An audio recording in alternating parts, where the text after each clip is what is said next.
Pas lagi kejebak di rumah kayak sekarang ini, ngerasa nggak sih kalau sumber kebahagiaan kita itu biasanya datang dari gadget yang ngebantu kita tetap terhubung gitu sama dunia luar. Tiap kali bosen ya kita tinggal buka HP, terus scrolling-scrolling timeline atau liat Instastory, atau mungkin ya sebelum tidur kayak gini, kita juga masih nggak bisa lepas dari sosmed. Awalnya bisa jadi rasanya ya udah gitu kan, biasa aja. Tapi lama-lama pernah nggak sih lo jadi ngerasa cemas, takut ketinggalan informasi, kayak takut aja gitu. Kalau pas lo lagi gak liat timeline atau Instastory temen, lo ketinggalan berita yang lagi rame. Kayak soal Dewa Kipas misalnya. Atau ketinggalan info soal temen lo yang pada janjian untuk nge-zoom bareng. Kira-kira kenapa sih kita bisa ngerasa kayak gini? Well, kalau lo bingung, gak apa-apa, itu wajar. Karena memang materi kayak gini jarang dibahas ya di sekolah. That's why saran gue adalah stay tune dan tonton dulu satu video sebelum tidur ini. Dan jangan lupa buat subscribe dan nyalain notifnya supaya lo gak ketinggalan video-video lainnya dari 1%. Oke?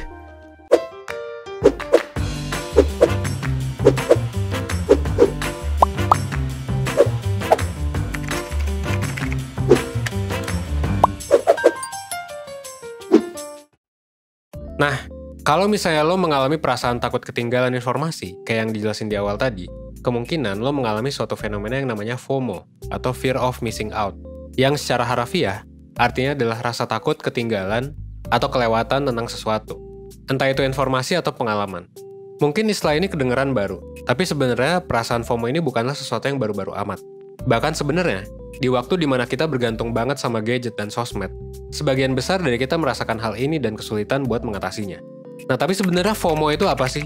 Jadi FOMO itu sendiri adalah fenomena yang terdiri dari dua komponen, yaitu komponen emosi dan juga pikiran. Komponen emosi itu adalah rasa ketidakpastian yang kita alami gitu ya, gara-gara kita mengantisipasi kejadian negatif yang terjadi karena kita ketinggalan sesuatu.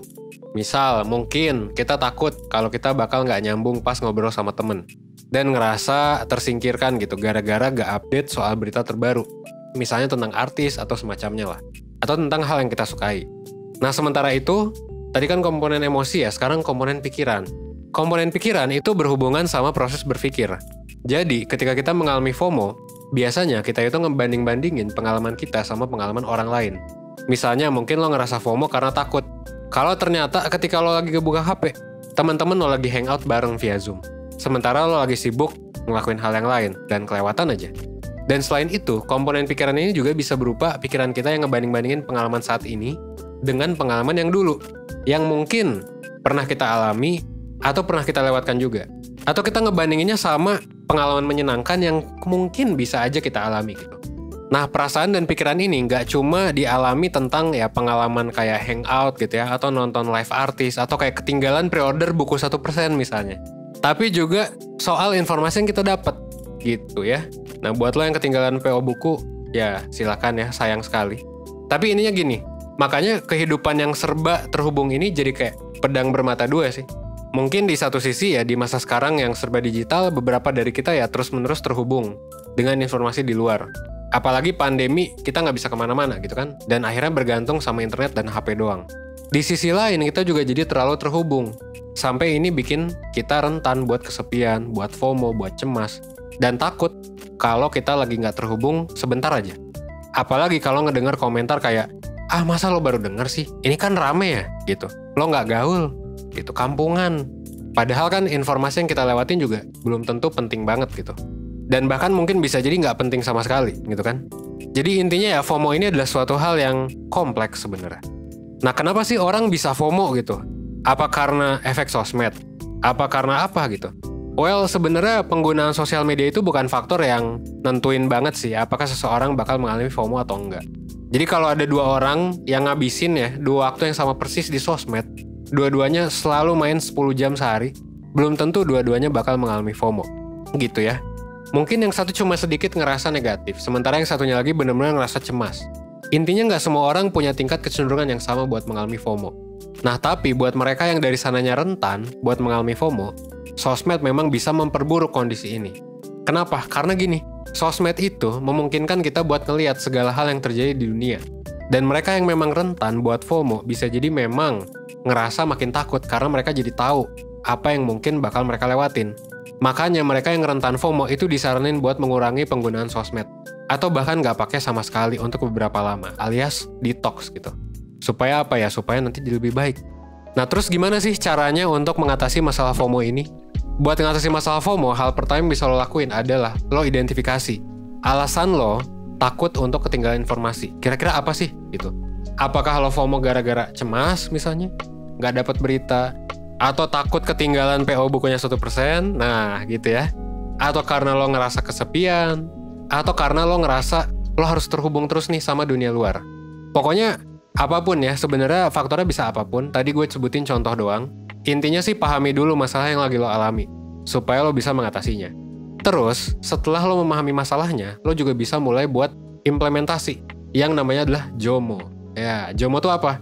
Joy of Missing Out. Maksudnya, lo bisa nyoba nih buat fokus mencari kebahagiaan di pilihan kegiatan yang lagi lo lakuin sekarang.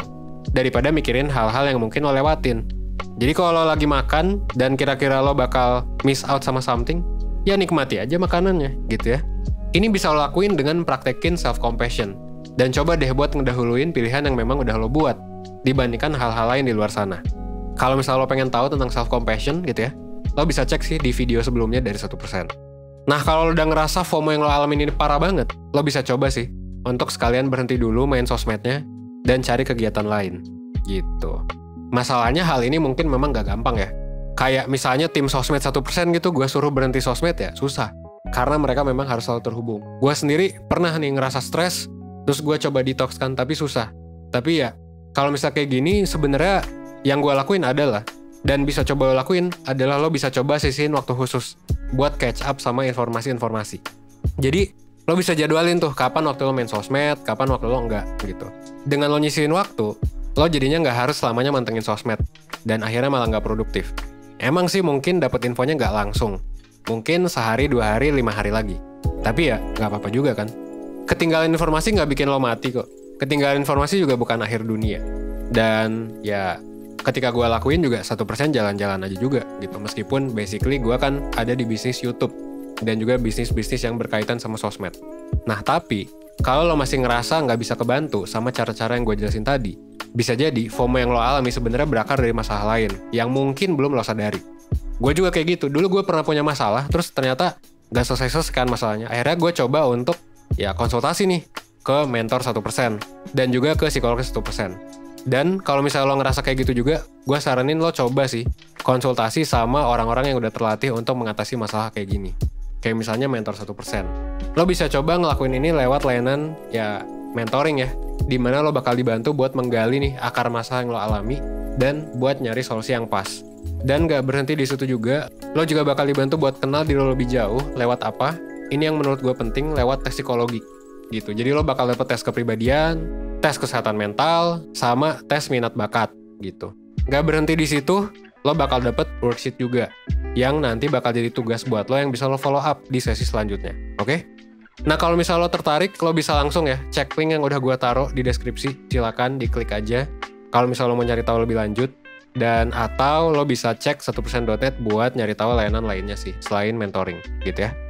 Oke, sekian dulu dari gue soal FOMO. Akhir kata gue mau ngingetin aja bahwa hidup itu lebih dari apa yang ada di layar HP. Dan jangan sampai lo jadi melewati momen-momen dalam hidup lo, atau jadi nggak bahagia atau jadi stres cuma gara-gara takut kelewatan informasi. Ini bisa lo atasi, oke? Dan kalau misalnya lo mengalami kendala, ya silakan langsung konsultasi ke mentor 1%. Akhir kata, gue Evan dari 1%, gitu ya, sebagai mentor, well, gue tunggu lo di layanan konsultasi di 1%, oke? Thanks.